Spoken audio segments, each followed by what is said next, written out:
Спикерлик кызматка эки талапкерди башкаруучу коалицияга кирген Атамекен, СДПК, Кыргызстан, Өнүгүү Прогресс фракциялары алып чыккан. Кимиси депутаттардын 61 добушунан кем эмес колдоого ээ болсо, Кыргыз парламентинин спикерлигине шайланары айтылган. Талапкерлер Канатбек Исаев менен Бакыт Төрөбаев бүгүн парламентте өз программасын тааныштырып, депутаттардын суроолоруна жооп берген. Мага Жогорку Кеңеш төрагалыгына ишеним берсеңиздер, аткара турган негизги иштер жөнүндө кыскача айтып берейин. Фракциялар арасында депутаттарды саясий көз караштар боюнча позиция деп бөлбөймүн. Парламентке партиялык принцип аркылуу шайлоо болду. Биз жердештик, регионалдык принциптен айрылдык. Биз депутаттар көппүз. Бирок сүйүктүк Кыргызстаныбыз бирөө гана. Эң башкысы фракциялардын, комитеттердин иштерине сиздер менен чогуу биргелешип, жаңы өзгөртүүлөрдү киргизебиз. Жалпы баарыбыздын алдыбызда бир эле маселе турат. Өз жарандарыбыздын жашоо деңгээлин көтөрүп, өлкөбүздүн экономикасын евразиялык векторго шайкеш келтирүү болуп эсептелет. Эртеңки күнү биз конституциялык реформага барабыз деген сөздөр өтө көп. Сиздердин оюңуздар кандай? Конституциялык реформага барыш керекпи?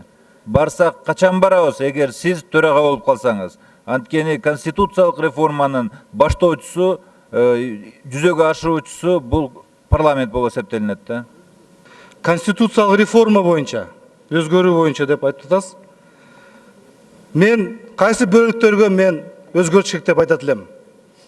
1. Өлүм жазасын карап чыгыш керек.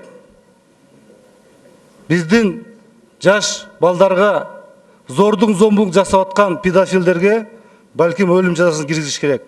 Балким террористтерге, экстремисттерге өлүм жазасын киргизиш керек. Бирок биз чогуу президент менен, парламент менен, өкмөт менен, эл менен чогуу акылдашып, ал туура эгерде болсо, биз башка дагы нормаларды карап чыгып, өзгөрткөнгө аракет жасаш керекпиз.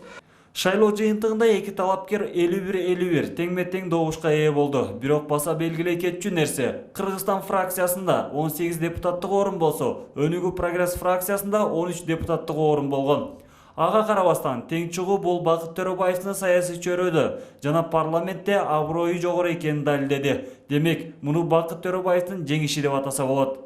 Кыргыз Республикасынын Жогорку Кеңешинин төрагасын шайлоо боюнча жашыруун добуш берүү натыйжасында депутат Канатбек Кедейканович Исаевдин талапкерлиги үчүн макул 51, депутат Бакыт Эргешевич Төрөбаевдин талапкерлиги үчүн макул 51, баарына каршы 14.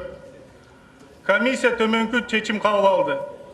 Жашыруун добуш берүүнүн жыйынтыгы боюнча эки талапкер тең добушка алгандыгына байланыштуу Конституция жана мыйзамга ылайык зарыл санга төрагалыкка шайланыш үчүн зарыл санга ала турган добушка алышкан жок. Ошол себептен түзүлгөн акыбал мыйзамда, регламентте жана башка мыйзамда так белгиленген себептен кайтадан жаңы шайлоо эсептөө комиссиясы жаңы талапкерлерди көрсөтүү менен кайра жаңы шайлоону чечти. Добуш берүүгө 119 депутат катышты. 3 бюллетень жараксыз болуп калды. 14 депутат экөөнө тең каршы добуш берди. Шайлоо кайра башынан жаңы талапкерлер менен болот.